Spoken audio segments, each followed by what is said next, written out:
Boston, the stage was set for Marcus Morris to celebrate, coming up huge late in his return to Boston.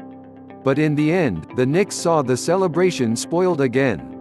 After Morris hit a three-pointer to tie the score with 4.7 seconds left, Jayson Tatum answered for the Celtics, beating the buzzer with a jumper to lift the Celtics to a 104-102 win at TD Garden, dropping the Knicks to 1-5 on the season.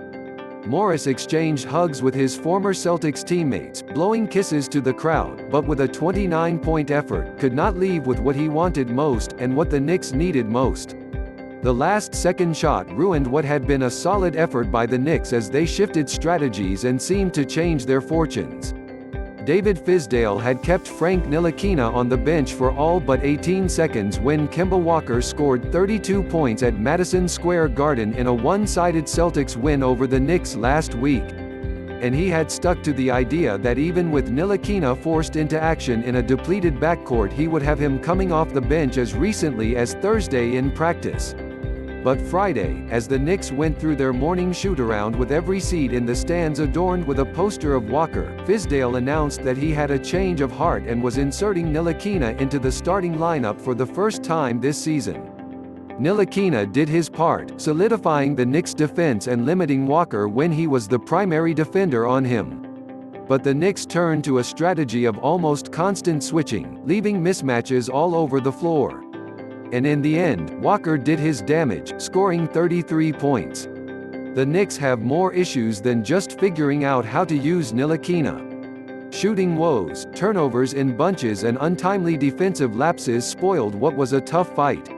The frustration showed at the end as Morris had to be dragged away by Julius Randle after he took a finger to the eye and after calling timeout, angrily tried to get to the officials to voice his gripe. The Knicks were without Dennis Smith Jr., bereavement, and Elfrid Payton, strained right hamstring, again, and lost Mitchell Robinson for much of the second half as he suffered a sprained left ring finger, X-rays negative. Morris, facing the team that he spent the last 2 seasons playing for and the team that did not try to bring him back as a free agent, seemed to take over late. He hit a corner three-pointer with 3:55 remaining to close the gap to 92-91. The Knicks seemed to get a stop as Marcus Smart appeared to lose the ball, but a challenge by Boston coach Brad Stevens was upheld, overturning the call and giving Boston back possession. Walker delivered, hitting a three-pointer at the top of the key with Ntilikina defending to up the lead to 4. Unlike last week in New York when the Celtics ran away in the fourth quarter, the Knicks remained close. Morris delivered again, hitting a three-pointer with 2:38 left, and it was a one-point game. After Morris went out with the finger to the eye, Walker hit 2 free throws and Tatum made a layup to put the Celtics ahead by 5.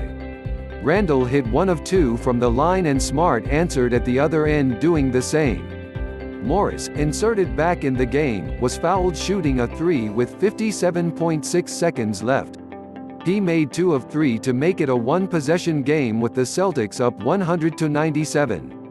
After Walker misfired, the Knicks got the ball back with 28.4 seconds left.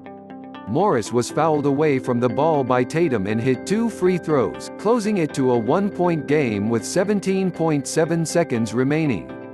Walker went to the line with 13.5 seconds left and drained both shots to push the lead back to 3. But when Barrett misfired on a quick drive, Kevin Knox got the rebound and kicked it out to Morris, who converted again, tying the game with the open three-point field goal with 4.7 seconds to play. Less than a minute into the game, Ntilikina made his presence known on the defensive end, chasing down Marcus Smart to block a breakaway layup and knocking the ball out off of Smart. By the time the game was over, he had 3 steals to go along with the blocked shot. He actually found himself defending Walker for an entire possession rarely as the Knicks were switching constantly. Ntilikina opened eyes in helping France defeat the United States national team this summer in the FIBA World Cup. He helped limit Walker to just 2 of 9 shooting that night and also spurred the French offense in the fourth quarter, scoring 7 of his 11 points. "I'm happy about the opportunity," Ntilikina said. "But we know, like I always say, it doesn't change anything about the way I prepare for this game. Either it'd be starting or coming off the bench, all players have got to be ready. It's always the same mindset.